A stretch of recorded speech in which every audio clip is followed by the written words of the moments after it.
Have you ever considered that one of the world's most photographed places could also be the setting for the most poignant, heartfelt moments? Perhaps you haven't thought that behind uniforms and ceremonies, fragile hearts and deep sorrows might be hidden. Well, I'm here with a story that will shatter those preconceptions, a story that will deeply touch your heart. It begins in front of the grand facade of Buckingham Palace, but it's ultimately a story about the most fundamental truth of being human: compassion and solace. If you skip this story, you'll miss out on one of life's most valuable lessons, take my word for it. I had visited London countless times. Each time, I was captivated by the city's unique charm, losing myself in its streets where history and modernity intertwined. Buckingham Palace was, as always, a must-see destination for tourists. And so, on that day, I took my place among the crowd, watching the changing of the guard ceremony.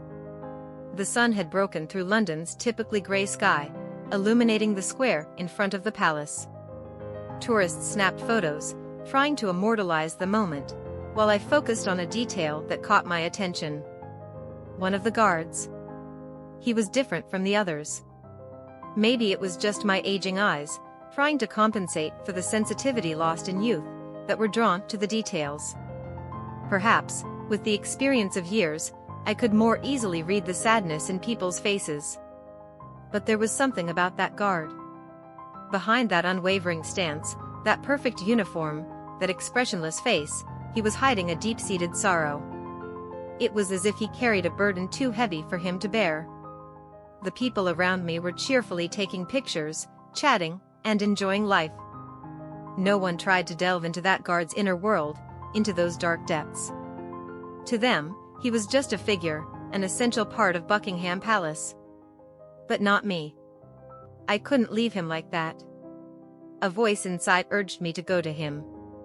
I was an old woman. I had spent most of my life helping others.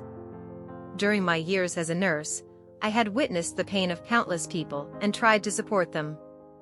I knew that sometimes just a touch, a warm glance, a word of comfort, could heal even the deepest wounds. When I saw the sadness in that guard's face, a motherly compassion welled up inside me.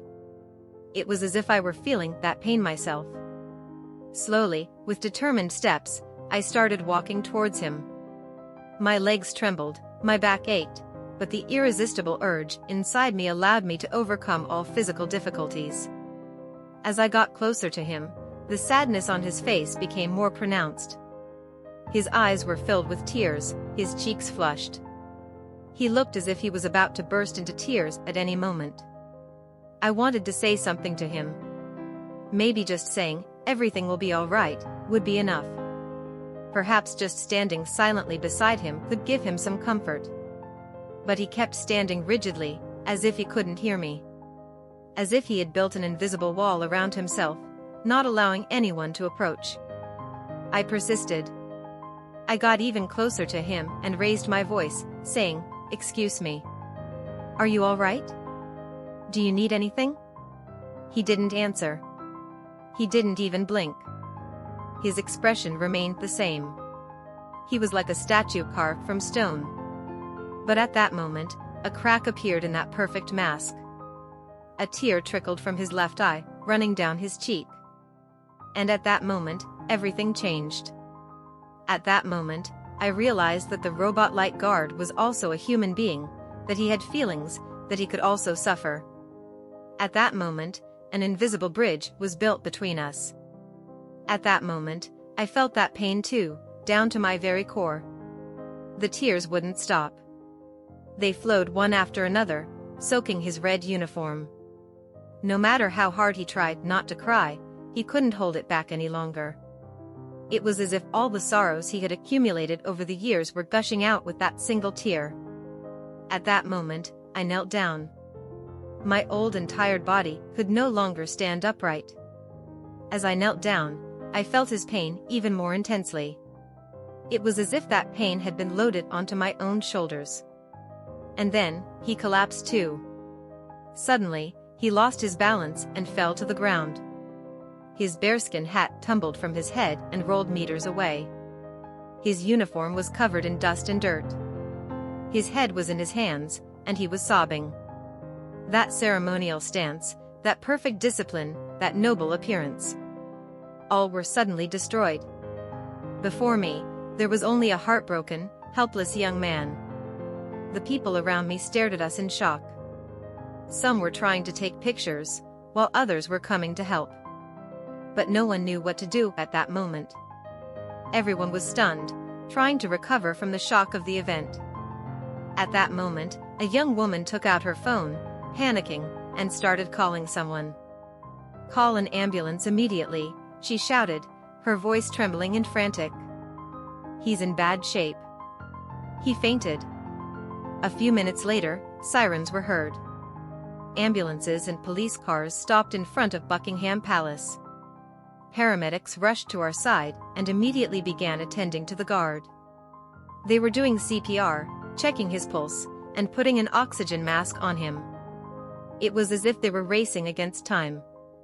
Everyone was praying for the guard to come back to life. Fortunately, our prayers were answered. After a while, a miracle happened. The guard regained consciousness. He opened his eyes and looked around. He still looked very tired and dizzy, but he was alive. His heart was still beating, and his lungs were still breathing. Slowly, he tried to get up from the ground. The paramedics helped him. When he sat up, he looked at me. There was deep gratitude in his eyes. It was as if he wanted to thank me for saving his life. I approached him. Kneeling beside him, I asked, "Are you all right?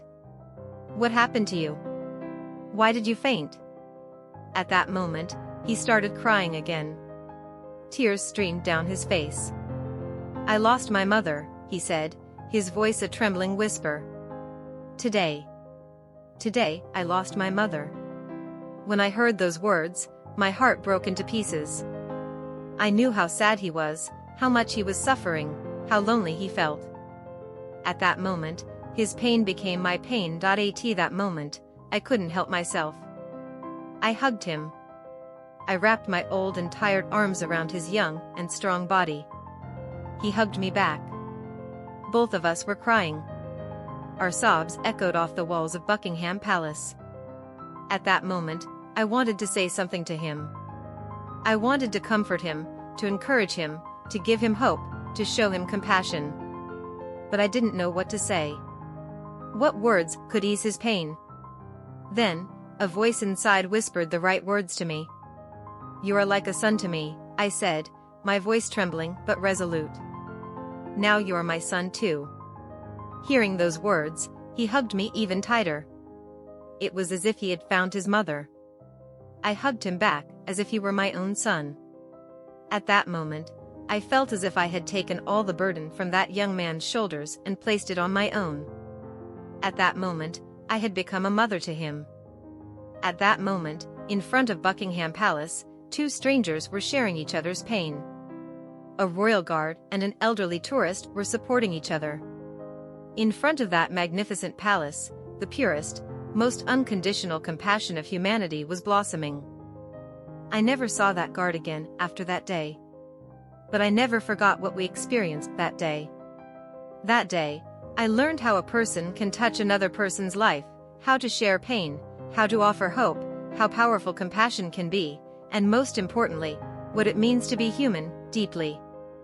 And now, dear friends, I ask you, how many people have you touched in your life?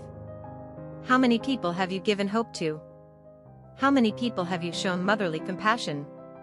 Remember, a person's life is not just about what they themselves experience.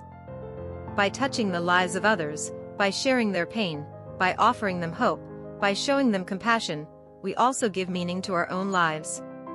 This story reminds us that there are people who live behind the walls. Hearts beat behind uniforms. And even in the darkest moments, the light of compassion can illuminate our path. If this story touched you, please like and comment. If you want to share it, feel free to do so. Remember, together we can create a more beautiful world. Stay with love, compassion, and hope.